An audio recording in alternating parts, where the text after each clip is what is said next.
Welcome back, everyone, to the Pack 16 Team Builder Conference Dynasty. Big matchup here between the Artists and the Golden Swarm. We're going to dive right into the gameplay action here. We got Keneal against Teaspoon. Honestly, the Golden Swarm kind of surprising me right now. That's a big sack on Magic Hendricks, and we got a little smack talk happening there after the play. 3rd down and 20. Hendricks escaping the pressure, but he's going to throw this thing up. Almost picked off. There's a flag on the play, and that'll be a penalty on the quarterback, Magic Hendricks. Illegal forward pass. Probably should have just run the ball. He looked like he had a 1st down. So 3rd down and 4 here for Novak and the Golden Swarm. That's going to be fired up into the end zone, but it will be picked off. And again, just when you thought that the Golden Swarm had an opportunity here to take the lead, they throw an interception. It's just interceptions have been the plague of the Northern Utah Golden Swarm here. Now, what is going on this play? Keneal, what was that? A screen pass towards the back of your own goal line. Crazy. They get the safety. Jarquavius Hammer makes a big catch down the left sideline. Amazing. Golden Swarm up 2-0 as they got the safety. Now they got a touchdown here. Oh my. They're going to be up 2 scores over the Artists. It's 9-0. Hendricks, more pressure. He goes down. It's 3rd and 17. Oh my. Do we have ourselves the making of an upset? We might. Hendricks can't get rid of the football. 4th and 17. They will have to get rid of the ball. 1st and 10 now here for the Golden Swarm. They're going to fire it up the middle, and it's Tony Newman, the tight end. Takes it all the way into the end zone. Touchdown. Golden Swarm. They're up 16-0. So it's a 2-score lead and then some with 2-point conversions tied in. 3rd and 7. It's going to turn to 4th and 4 as we end the first quarter. We go into the second quarter. Still no points up on the board for the Fresno A&D Artists. When's the last time that happened? Probably never.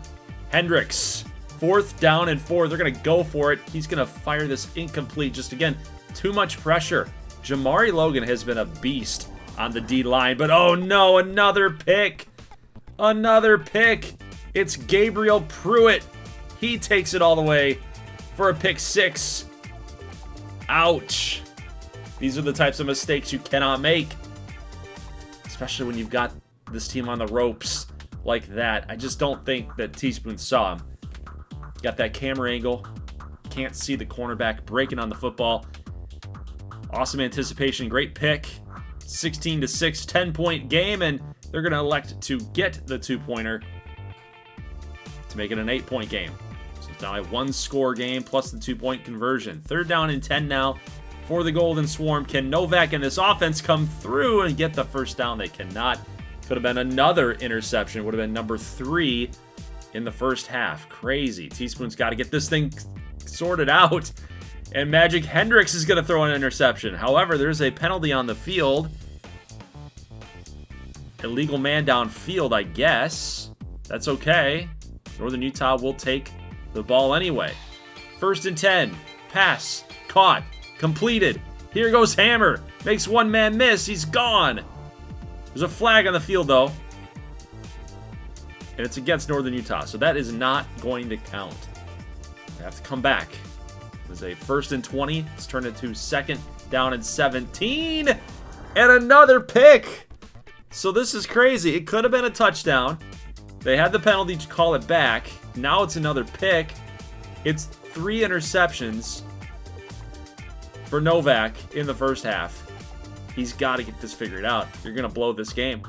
16-8 game. Sack. Another one. Magic Hendricks has had a really tough time with this D-line. Here's more pressure on him, but 3rd and 19. Going to fire up a prayer. It's caught. They love to bomb it deep. Artists get a touchdown. That was a big one. They're going to go for 2 here to tie this thing up. 2:06 left in the second quarter. They're going to hand it off with a little jet sweep action. And they got it. It's all tied up. 16 all. How crazy has this game been so far? Bombing it out deep is Novak, looking for his man out there, not gonna be completed.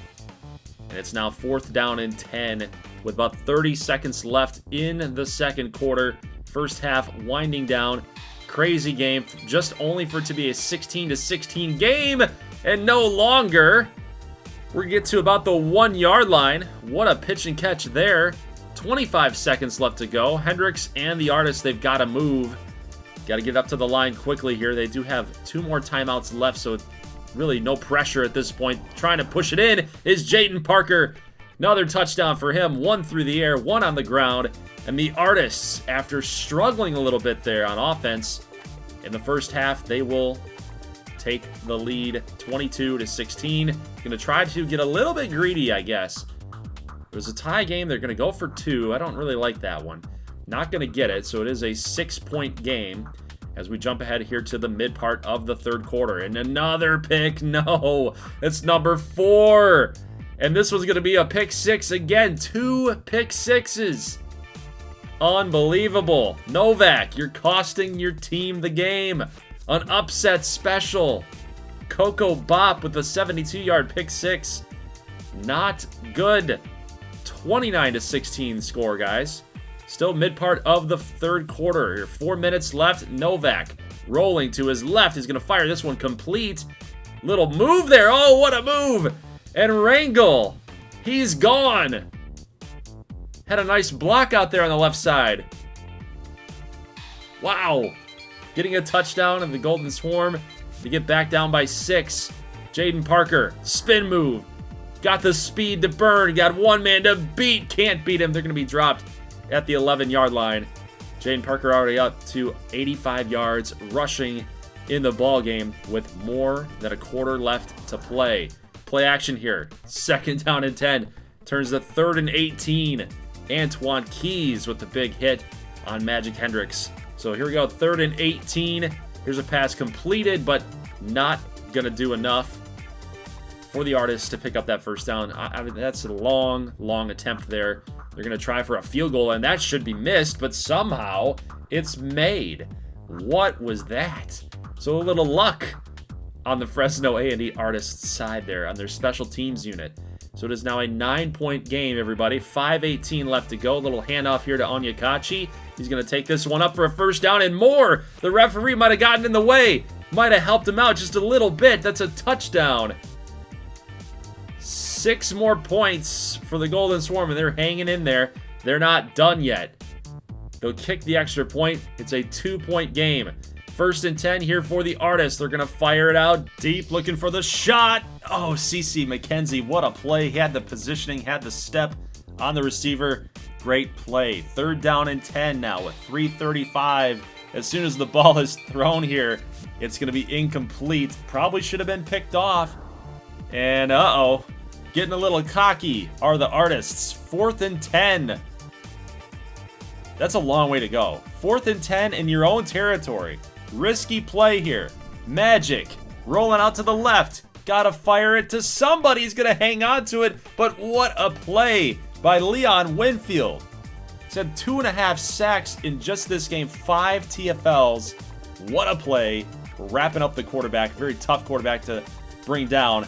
Great play. Here's Jarquavius Hammer. Got the block he needed. He's gone. Touchdown. Golden Swarm. Do that dance. Upset special. Still on the docket. Here for the Golden Swarm. They're up by 5. It's going to be picked. Oh no. Fresno A&D giving up the pick 6. Washington takes it in for 27 yards. Northern Utah now up by a couple scores. 44-32. But this game isn't over yet. A touchdown can make this thing a little bit closer. Magic rolling out to his right after a couple nice moves to avoid the pressure on 4th down, no less. And that might just do it. Or is it? They do get a field goal out of it, so it's 47-32. And that's an incredible throw. An even better catch in the back of the end zone. So, 47-38. It's a 9-point game. They're going to try for 2. They sell out for the blitz. 2-point conversion is good. And this is what was interesting about this little play call here. Why did we not try to onside kick this thing? Maybe they just don't know how to onside kick, or maybe they don't have a lot of faith in it, don't have a lot of belief in it. So it's a touchdown game. You have all 3 timeouts. I guess you want to pin them back there deep. You can't afford to get a field goal, right?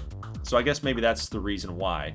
Got to get a stop. You can't let them get a field goal. If you do, you're dead. 10-point game, not going to come back. So I guess I understand it. But Fresno A&D will call a couple timeouts here. They've got 1 left, 3rd down and 8. If I'm Northern Utah, I'm running the ball. I'm killing their extra timeout. But they will throw it, and it's almost intercepted again.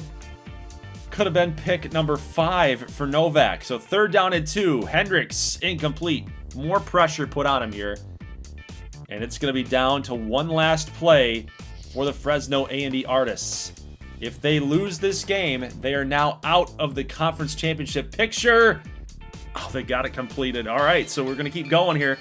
24 seconds, they're going to hurry up to the line. As I said, guys, if they lose, they get to 2 conference losses. They're not in the driver's seat any longer, but the game's not done yet. They could tie this thing up, get to some overtime play. We'll find out how it's all going to end up here in about 16 seconds. Big first down catch there. Little play action rollout. They will end up doing a little audible here. I'm not sure if they're going to... Yeah, it's still going to be that play action play and a little on-the-run throw. Great read, but a little underthrown is the football from Magic Hendricks. So we got 7 seconds left, guys. 2nd down and 10. Hendricks dropping back. No pressure on him. Fires up the middle. It's going to go incomplete. 3 seconds left. This is the game for the Artists. Fired it up the middle, and it's going to be intercepted. This game is over. The magic has run out. Hendricks throws another pick. Shaking his hand like something's wrong with it. Something's wrong with my wrist. Faker. There's always an excuse. Faker. Just kidding. 24 points in the 4th quarter for the Golden Swarm. They earned it. They earned it.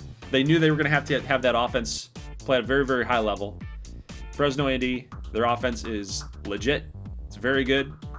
But when you force Hendricks to throw 3 interceptions, that is absolutely huge. So congratulations to the Northern Utah Golden Swarm. That's probably their biggest win of the season. Probably their biggest win. And now it pretty much sets up the Pac-16 conference in a really, really interesting spot as far as the standings are concerned. Now you've got a team like LA Metro with 1 loss. You've got Albuquerque with 1 loss. And now you have Fresno A&D with 2 losses in conference, as well as the Santa Fe State Roadrunners. We have 2 losses in conference. So this sets up for a really interesting finish towards the end of the year. So I'm excited to see how this is all going to play out, guys. Let's get to the box scores here for Week 11. We're going to advance the week. We're going to get into Week 12 action here in this episode as well. So here are your results for week number 11. Bellingham State got an out-of-conference game. They beat up on UAB. LA Metro will take care of Vegas State. UMR takes care of North Pole 24-6. Honolulu beats up. Actually, wait a minute. Hold on a second. OMI didn't see that. OMI 35 points. They were a touchdown away from tying that thing up. So 42-35 win for Honolulu. Multnomah beat up on Sedona State 41-20. Now, guys, look at the Pac-16 conference as it lines up here. We have 3 2-loss teams, 2 1-loss teams. So Honolulu College, Santa Fe State, both with 2 conference losses, and now with the loss last week against Northern Utah, Fresno A&D enters into that 2-loss category. So if the season ended today, it would be LA Metro and Albuquerque for the conference championship matchup. But the season's not over yet. Of course, Fresno A&D, they hold a tiebreaker over Honolulu College. They hold a tiebreaker over Santa Fe State. So really for us in Santa Fe State, we need these teams, we need the teams ahead of us, like Honolulu and Fresno, to get to 3 losses. That's somehow, some way. And we need Albuquerque and LA Metro to get to 2 losses. That way there's some sort of like 3-way tie between the 3 of us. If you want Santa Fe State to get in to that game, that's the only way that we can do it with 2 losses. We need the teams ahead of us to get to 3. We need the top 2 teams, Albuquerque and LA Metro, to get to 2 losses and tie us somehow, because we don't play those teams this year. So there needs to be some sort of like weird tiebreaker for 3 teams, for 2 teams to get in. That's how that's got to work out. So you guys can see I'm kind of scrolling through some of the box scores here. We took a look at the Bellingham State game because it was such a blowout. I want to see who did what. Of course, taking a look at Honolulu College and OMI, having that game be so close. Wanted to take a look at that game as well. Now, for the Heisman race, Tyler Stratton, with his performance against OMI, he's moving on up to 3rd inside the Heisman race. So wouldn't that be kind of cool to have Season 1 give us a Heisman winner? That'd be kind of cool. Tyler Stratton's been such a good quarterback for this Honolulu College team, and even just way back in the lore, right? Way back in the Mountain West Dynasty, 6 years ago when we ran that for Honolulu College. Just interesting.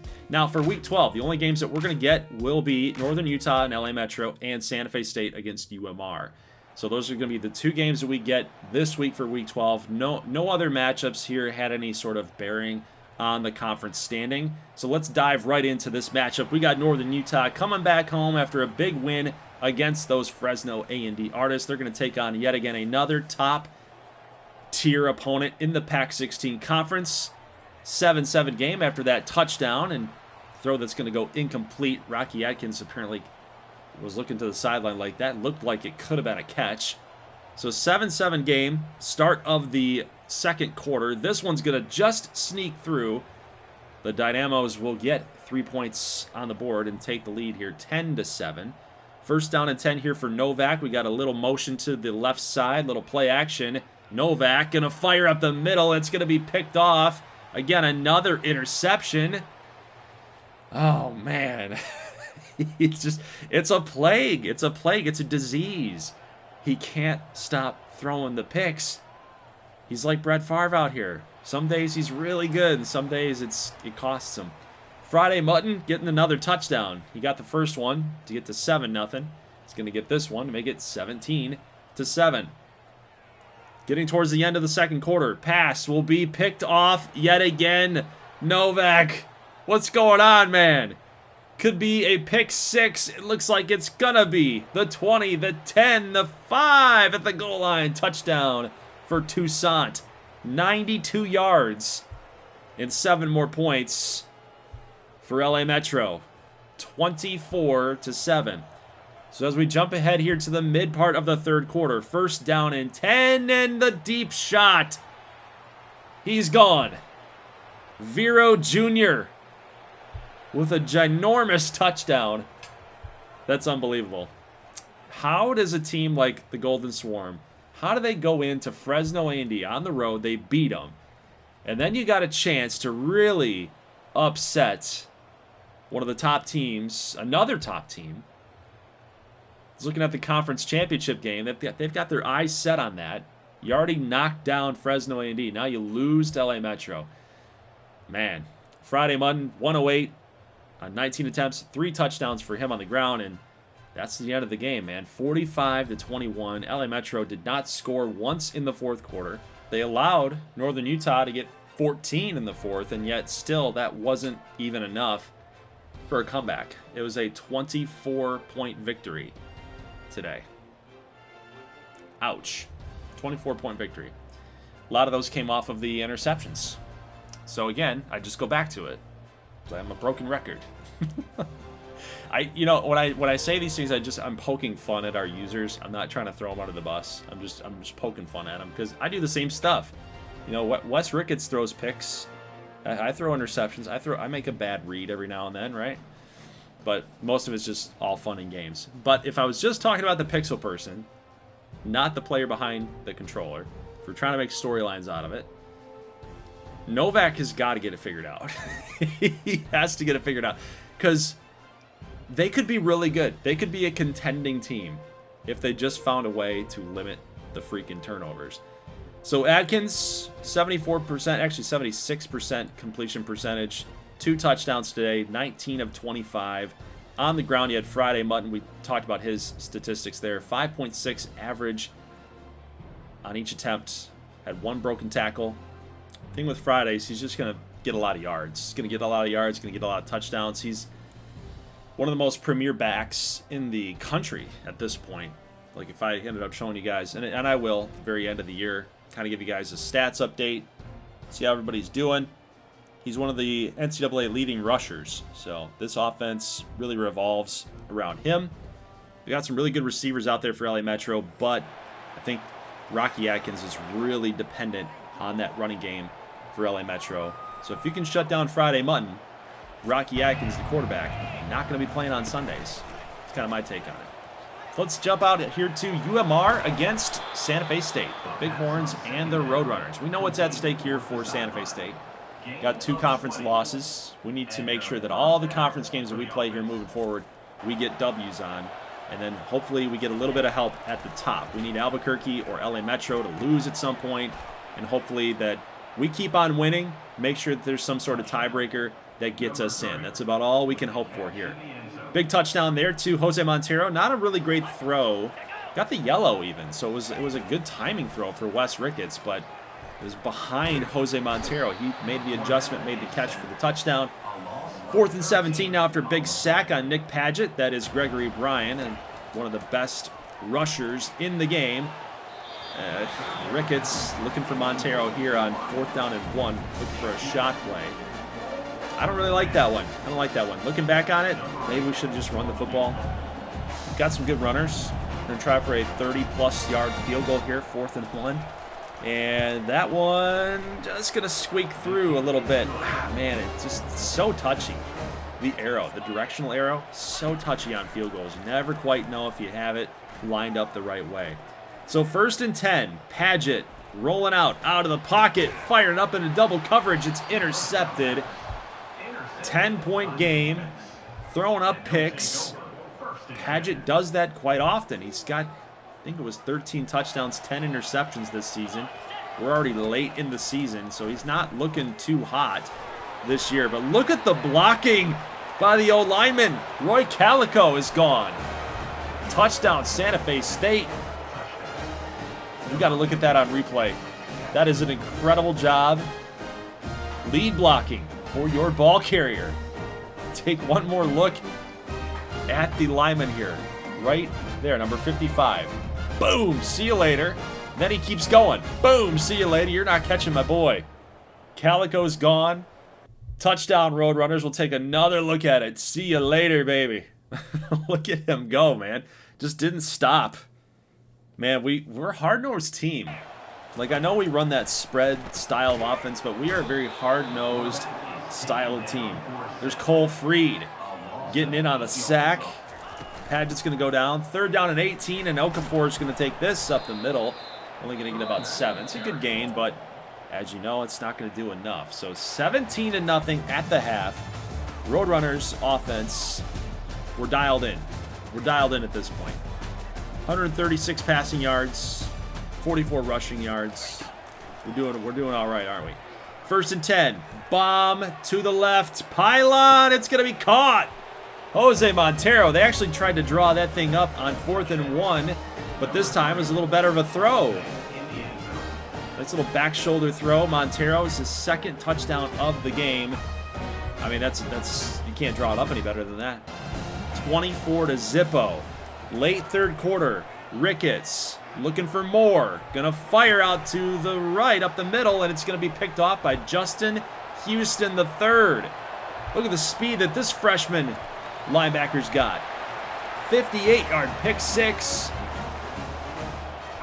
Honestly, I don't even know how he made that pick. Like, to be honest with you, if I went back on replay, that's a pretty incredible interception. It's pretty incredible. I'm not gonna lie. Like, Weeks looked wide open there with the 99 speed on the little drag. Like, he should have been. He should have made that catch. You know, Like, it wasn't that bad of a throw. I think Houston just made even more incredible play here. But this game's not over. They got a 2-point conversion. It's now 3rd down and 20 as Ricketts couldn't find anybody open. We're going to throw a little screen pass out here to Jaden Edwards-George. He's not going to get a first down. I wasn't really expecting him to. So now 1st and 10 in a 16-point game. Padgett firing out to the left. Numbers. It's caught by Danny Northrup, the freshman receiver. It's a touchdown for the Bighorns. Look at this on replay real quick. It could have gone either way. It had to be a perfect throw. Take one more look, just one extra step. Cornerback can't make the play. Northrup and Padgett hooking up. They'll end up going for a 2-point conversion here to get this back to an 8-point game.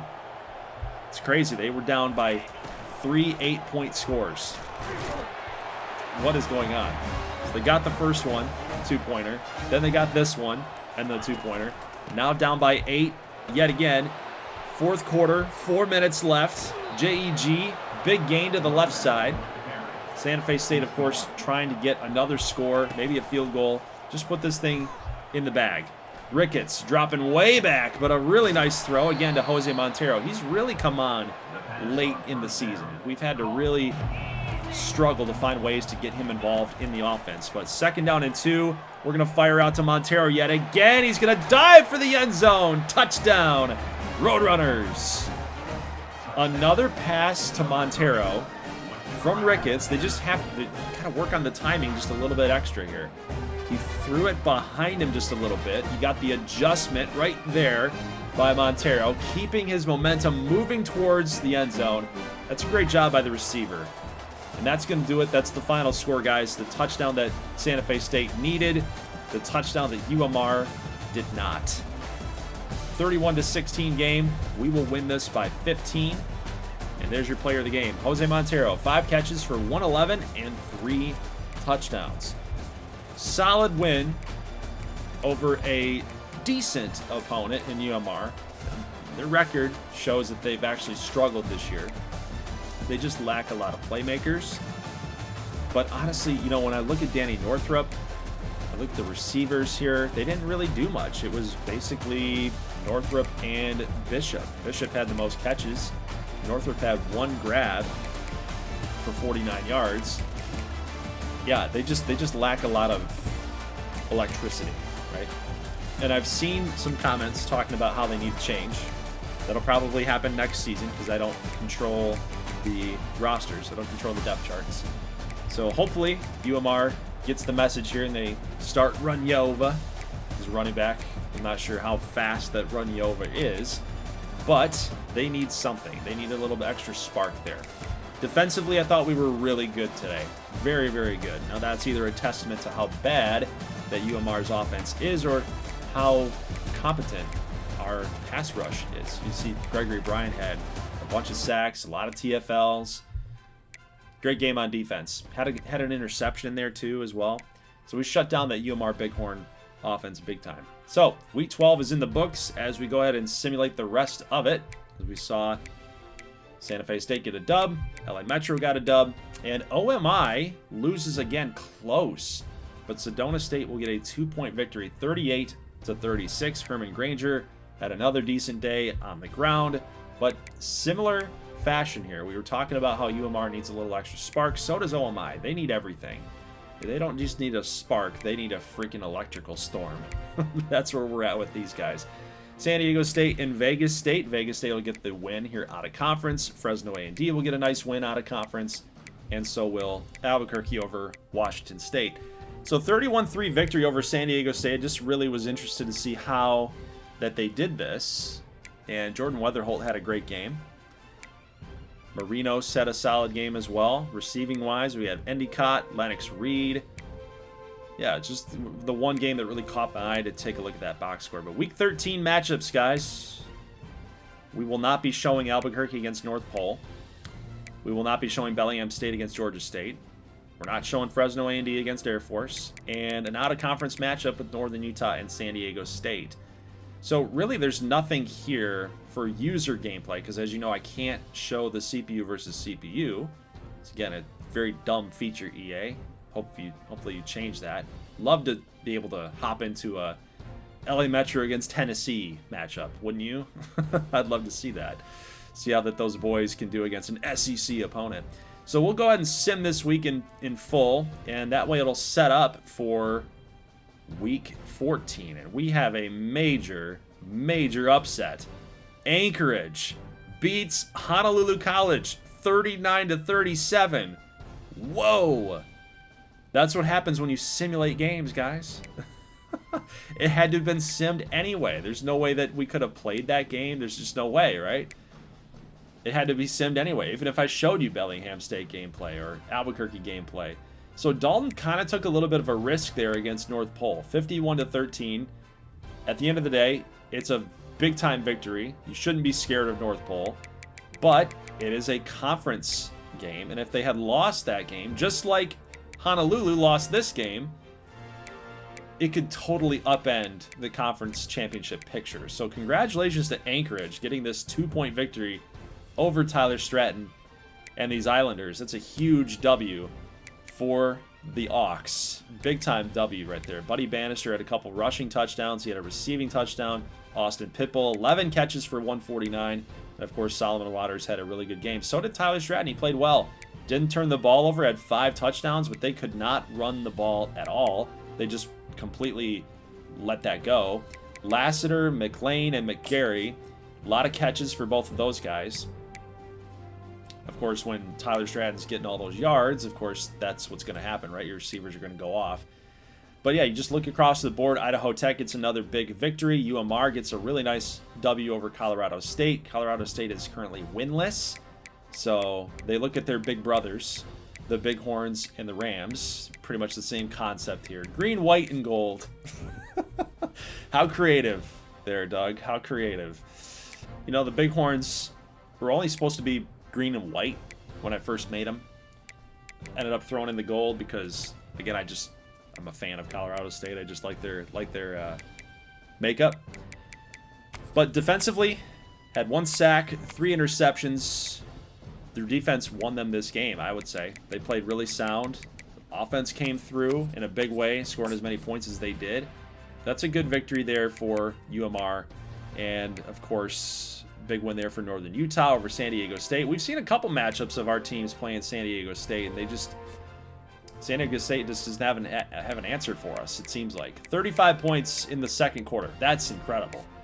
35 points. Are you kidding me? 5 touchdowns in 1 quarter for LA Metro, and that's really what sealed the deal. Vero Jr., we saw him make a big catch against Northern Utah. He got up to 8 catches, 123 yards, 3 scores. Rocky Atkins had a great game. We had defensively, we had 2 interceptions, Solomon and Elton for the Dynamos, and they took care of business there against Tennessee, an SEC opponent. Looks like the Pac-16 might be better than the SEC. Vegas State 58-9. So Vegas State's kind of a travesty to me. You know, they did not do as well as they probably should have in conference play this year. You look at Jordan Weatherholt, he's really come on. 400 plus yards today, had a lot of touchdowns thrown. Look at the receiving numbers there. Look at that. It's incredible. 4, 5, 6 touchdowns receiving for the Vegas State Banditos. If there's one team that you might want to watch out for next season, it might be the Banditos. They might be onto something here in the off season with recruiting and transfers and whatnot. So we'll have to keep an eye out there for the Banditos. Now, week 14, we will be getting Santa Fe State, Honolulu College, Albuquerque and Multnomah State, and LA Metro against Bellingham State. Those will be the 3 matchups that we get for week 14. This will be the last week of the regular season. We will not get Northern Utah and Washington State, although we'll get a little sim and box score just to see if the Golden Swarm can get a victory there, because they are trying to get to a bowl game. They got to get to 6 wins. That's the last chance for them to do it. But here's what's at stake. LA Metro and Bellingham State, probably the biggest matchup of the week. Bellingham State is on fire. They've won 4 games in a row. If they can somehow upset LA Metro to get them to 2 conference losses, all Fresno A&D has to do, they don't even play this week, so they're kind of at the mercy of everyone else. All Fresno A&D's got to do is just win the tiebreaker, which they did that. They beat LA Metro pretty resoundingly. Scored 70 points on them. We did not get any gameplay of that, unfortunately. Keneal lost the gameplay. Convenient. Just kidding. So that's all they got to do. Bellingham State's got to get an upset over LA Metro. I think it could happen. It could happen. Bellingham State ranked now. They've won 4 games in a row. That offense is really coming around. They love to run that football, kill some clock. They could beat LA Metro. If that doesn't happen, let's say LA Metro gets a W here, they're in no matter what. Albuquerque, at that point, all that they would have to do is also get a win, and then that's your matchup. You get LA Metro and Albuquerque. Those 2 teams win, they're in. If Albuquerque loses, they get to 2 losses in conference. Then you start getting into possible tiebreakers. They did not have to play Fresno, and they did not have to play Santa Fe State. So if they somehow get to 2 losses, they might just get in anyway. So we'll see how it all plays out, guys. The only way that Santa Fe State can find a way into the conference championship game is if LA Metro loses, Albuquerque loses, and they gotta hope, because Fresno gets the tiebreaker, they'll have the 1 spot since we lost to them earlier in the year.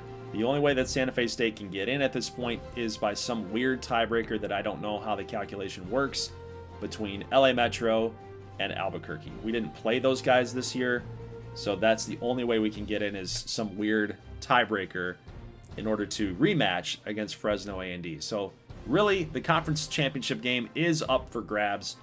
This is what it all comes down to. Week 14, whatever happens, it'll set the tone for the rest of the week and who's going to make the conference championship in Season 1 of our Conference Dynasty. So guys, that is it. I will see you on Sunday night for Week 14 action. Leave a like if you like this thing. As always, thank you so much for watching, and peace.